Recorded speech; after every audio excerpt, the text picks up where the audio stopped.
Hey everyone, welcome back to the channel. My name's Riley and today I'm going to do a quick review about the CYA Supply Company holsters. Now these are holsters that you can usually find on Amazon or straight from their website. This is the one I got for the Springfield Hellcat, and I'm just going to talk about it, whether it's a good idea to go with this company or not, and just kind of the different options. So when this came out, I bought my Springfield Hellcat and it was my concealed carry, still is, and I still use this holster to this day. So CYA is a pretty cool company. I think it's like a veteran-owned company or something like that. But it's a pretty good company. They make these Kydex holsters. The quality of the Kydex is really nice, super firm. No issues with the Kydex cracking or breaking or anything like that. And so that's definitely a big plus. Now these holsters could usually run $30 to $40, which isn't dirt cheap. There's definitely cheaper holsters on Amazon, but it's cheaper than the other bigger name brand holsters. So it's definitely a good value, that's for sure.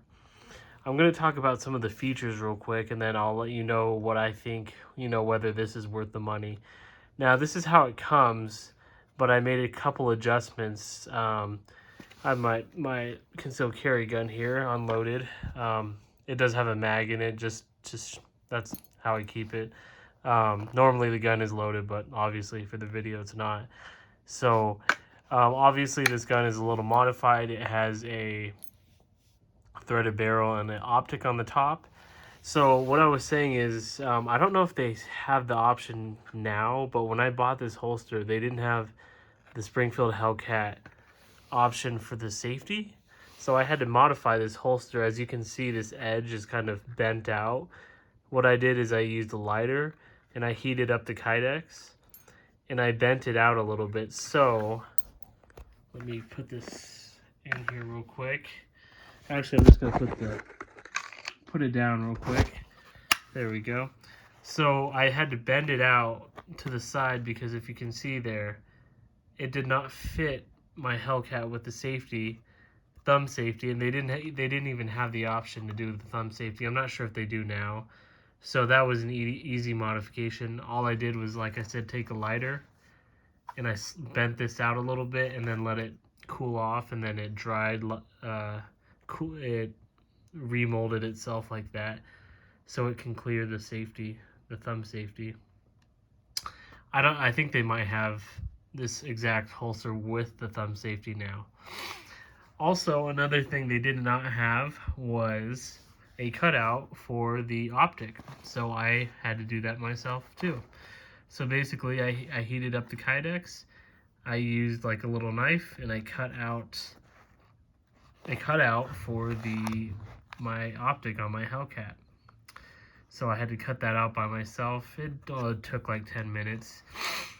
And the final thing is I had to modify right here. I had to heat up the Kydex again and open this up a little bit so I could fit my threaded barrel at the end here.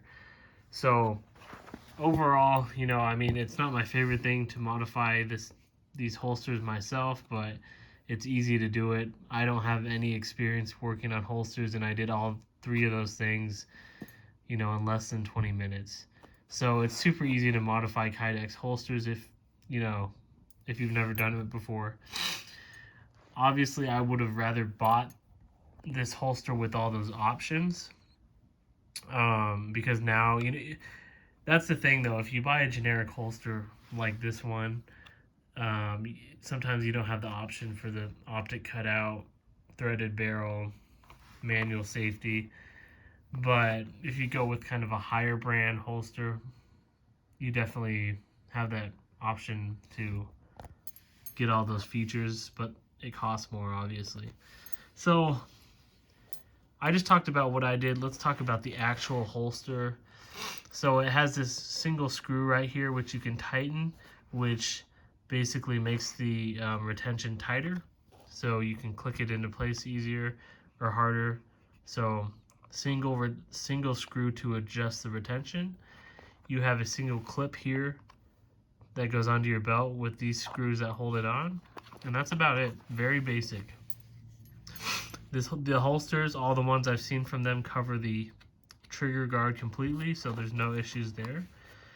So it's very basic, you know, kind of a generic holster. Another thing I want to note is this holster rides really low, so it conceals very good. This is a good concealment holster. But when you draw, it's hard to get your fingers underneath the grip here because the holster is so low, your fingers hit your belt, and you kind of have to like wiggle it out. So it's not easy to do a quick draw with this holster because it's so low. The ride height is so low. So that's kind of an issue there. But for a generic, fairly cheap holster, I think it's a good deal. You know, like I said, $30 to $40 for these kinds of holsters. But at the same time, if you're serious about EDC, you're serious about concealing your gun and training with your gun, if you spend $20 more, you can get a better holster, in my opinion, from like Tier 1 concealment or Tier 1 concealed, or there's lots of other holster brands out there. So yeah, this may be a good starter holster, but it's got a couple negatives. Like, you know, obviously you can't adjust the ride height. You're stuck with the deep concealment. Deep concealment's not bad, it's just hard to grab the gun. So it's gonna slow you down. Also, you know, obviously I had to make all these optic cut, threaded barrel, manual safety. I had to do that myself. You don't have the option to do that.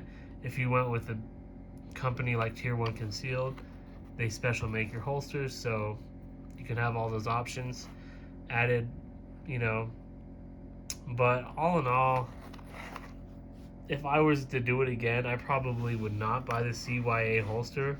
Not because it's not a good holster, but I would have just spent all my money on like a Tier 1 holster instead of buying two holsters.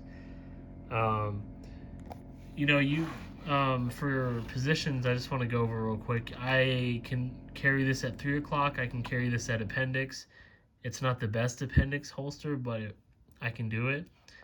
I would much rather have like a Tier 1 holster that carries better Appendix, but I think this holster kind of was meant mainly for 3 o'clock, basically on your hip, your strong side hip. So all in all, it's not a bad deal, but if you're serious about training with your concealed carry weapon and you're serious about carrying, in my personal opinion, I mean, unless you can't afford anything better, I would just go with Tier 1, or I think it's LAS Concealment, or I'm trying to think of more companies off the top of my head. There's a ton of them though. You just have to look it up. And I recently purchased a Tier 1 concealed holster. It was $66. This was $35, so it was almost twice as expensive. But the Tier 1 holster, which I will do a review of, has adjustable ride height. It's bigger. It's like this much bigger, and it has a clip here and a clip here, so it makes the gun more sturdy, and I won't have to modify it. It's going to come with the optic, threaded barrel, and safety cuts already made. So, you know, obviously you get what you pay for, but, you know, if you only have $30 and you need a holster, this is not a bad option. But then again, it might also be worth it just to save your money and buy something better, so it's kind of up to you. But if I'm just doing a straight up review about the CYA holster, it's not a bad holster. My opinion is I would personally just save up and buy something a little better, like a Tier 1 concealed holster, but that's just my opinion. I hope you liked the video, and I'll see you next time.